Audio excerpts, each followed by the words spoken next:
Hello and welcome back! As you progress through the MSQ and become a popular hero, you'll have to join one of the grand companies of Eorzea.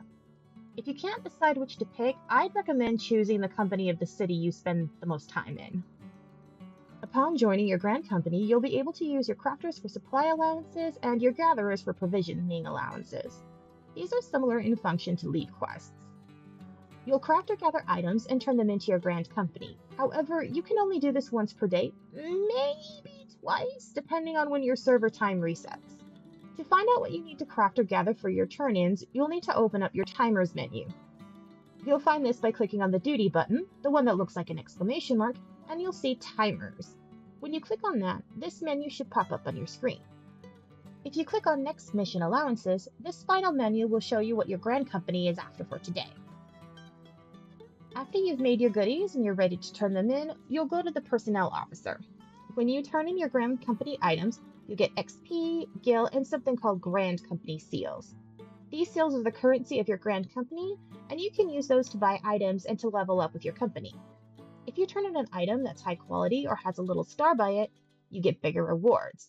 The star by the item means it's the item in the highest demand for that day. I strongly recommend keeping up on your grand company turn-ins no matter what level you are. They are great for the XP, and your company's sales are useful for a variety of reasons. The goodies you'll be asked to turn in will always depend on what level you are.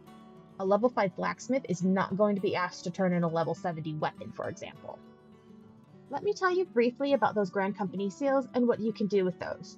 These seals are the currency for your grand company, and you will talk to the quartermaster to turn them in.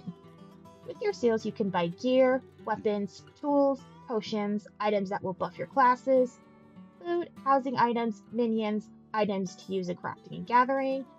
You also need to use those seals to get promotions with your company, which will unlock more goodies, so spend your seals wisely. And that's an overview of the grand company turn-ins for you. They can be a lot if you're doing all the crafters and gatherers, but the XP and seals are worth it. Give it a try when you log in next. See you in the next one.